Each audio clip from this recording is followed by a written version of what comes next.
খুব বড়। আমি তো আজকে যদিতে বললাম তোমাদের ধন্যবাদ জানাচ্ছি, তোমরা হিয়ারিংটা শেষ করলে। এটা একটা খুব ইতিবাচক ব্যাপার যে মামলার হিয়ারিং শেষ হলো এবং কপিল সিবাল সময় নিয়েছিলেন, তা তিনি নতুন এমন কিছু বলার সুযোগ পেলেন না বা বলার কিছু ছিলও না। তারপর আমাদের শুনলেন, শুনে হিয়ারিং শেষ করে দিলেন। এখন অপেক্ষা করতে হবে জাজমেন্টের জন্য।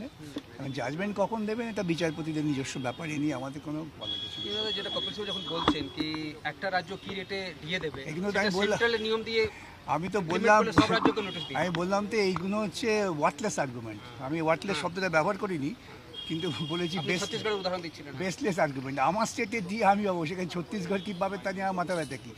আসলে ওর লক্ষ্য ছিল যে অন্যান্য স্টেটের সঙ্গে গুলিয়ে দিলে পরে তাদের সকলকে পার্টি করো, এই প্রত্যেকটা স্টেটকে পার্টি করলে ডিএ মামলা শুনানি হতে হতে আমার মৃত্যু হয়ে যেত।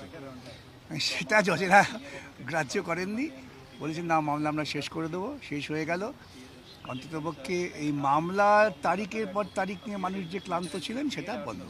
2010 সালের যে কথাটা আপনি বললেন, 2010 ছিল সেটাই তারাই মানছেন। আমি বলছি 2010 পর্যন্ত তোমরা মানলে, তোমাদেরই বিধি কি হয় সেটা সরকার একরকমভাবে মেনে চললো। হঠাৎ 2011 পর থেকে বিধি ব্যাখ্যা পাল্টে গেল, এগুলো কোনো যুক্তি নাকি? তো বিচারপতিরা মনে হলো আপাতত সম্মতিতে জানালেন তাদের। পুজোর আগে আশা করা হচ্ছিল দাদা, দিওয়ালির আগে কি পাওয়া যাবে? না, এটা তো পুজোর আগেও পাওয়া যাবে না, দিওয়ালি আগেও পাওয়া যাবে না। কেন 3 সপ্তাহ আরও সময় লাগবে রিটেন নোটস দেওয়ার জন্য।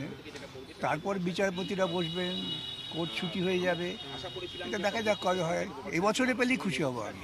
দাদা, আজকে আরো একটা বড় খবর হয়েছে সর্বোচ্চ আদালতের এসআইআর নিয়ে। 12তম ডকুমেন্টস হিসেবে আধার কার্ডকে অ্যাকসেপ্ট করতে বলেছে সর্বোচ্চ আদালত। বিচারপতি সূর্যকান্ত বেঞ্চ সিআইকে নির্দেশ দিয়ে দিয়েছে যে 12th ডকুমেন্ট হিসেবে আধারকে আপনারা ইনক্লুড করুন। এটা তো সুপ্রিম কোর্টকে বলতে হলো, এটাই তো বিস্ময়কর। ভারতবর্ষের সরকার কোটি কোটি টাকা খরচা করে আধার কার্ড দিচ্ছে সবাইকে, মরতে গেলেও আধার কার্ড লাগছে আজকাল। তাহলে সেই আধার কার্ডকে তুমি ভোটার লিস্টে নাম তোলার জন্য ব্যবহার করবে না? উদ্দেশ্যটা কি? উদ্দেশ্যটা হচ্ছে অধিকাংশ গরিব মানুষকে ভোটার লিস্ট থেকে বাদ দিয়ে দাও। বিজেপি সমস্ত সাংবিধানিক সংস্থাগুলোকে ব্যবহার করছে অত্যন্ত ক্ষুদ্র স্বার্থের জন্য। তার লক্ষ্যার্জনক পরিণতি হচ্ছে এসআইআর। এবং দুর্ভাগ্য, আবারও বলছি, সুপ্রিম কোর্টকে বলতে হলো তুমি আধার কার্ড নাও, যেটা কেন্দ্রীয় সরকারের বলা উচিত ছিল যে আমরা এত পয়সা খরচা আধার কার্ড তাহলে কেন করছি। দাদা, একটা অন্য আর্গুমেন্ট জিজ্ঞেস করে, যেটা কপিল সিবাল বলছিলেন যে সব রাজ্যে একই ডি হতে পারে না, পারচেজিং পাওয়ার হয়, ইনফ্লেশন রেট হয়, এই যে কস্ট অফ লিভিং ডিফারেন্ট আছে। কপিল সিবাল যে আর্গুমেন্টটা করলেন, সেই আর্গুমেন্টটা হচ্ছে ডুবন্ত মানুষের খড়কুটো ধরে বাঁচার প্রচেষ্টা।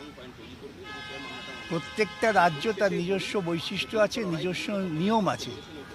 সব রাজ্য তো এক নিয়মে চলে না। এখন কপিল সিবাল তার রাজ্য সরকারকে বাঁচাবার জন্য ভাবছিলেন যে এটার সঙ্গে ছত্তিশগড়, হিমাচল জুড়ে দেওয়া যায়, তাহলে মামলাটা ঝুলে যাবে। এটাই ছিল পরিকল্পনা, সেই পরিকল্পনাটা ব্যর্থ হয়েছে। আরেকটা কোয়েশ্চেন আছে, এটা অন্য বিষয়। বালি পাচার মামলায় ইডি হঠাৎ করে খুব তৎপর হয়ে উঠেছে। এর আগে দেখা গেছে যে অন্যান্য মামলাতে যখন কোর্ট নির্দেশ দিয়েছে তখন তৎপর হয়েছে। এবার রাজ্যের অভিযোগের পরিপ্রেক্ষিতে, রাজ্যের পুলিশের অভিযোগের পরিপ্রেক্ষিতে ইডি তৎপর হয়ে গেল। এর মধ্যে কি অন্য কোনো ব্যাপার আছে? মানে পুজোর আগে? না, অন্য কোনো ব্যাপার না। এখন এত মামলা হচ্ছে কলকাতা হাইকোর্টে এই বালি তোলা নিয়ে, সেই মামলার ফলে এখন প্রশাসন তো ব্যস্ত হয়ে পড়ছে। প্রশাসনের ডিএমদের নিজেদের পিঠের চামড়া বাঁচাবার জন্য তাদের অভিযোগ করতে হয়েছে, এবং তাদের অভিযোগের ভিত্তিতে ইডি তৎপর হয়েছে। প্রশাসনের সবাই তো আর দিদিমণিকে সন্তুষ্ট করে চলতে পারছে না, কারণ তাদেরও তো একটা প্রশাসনিক সম্মান আছে।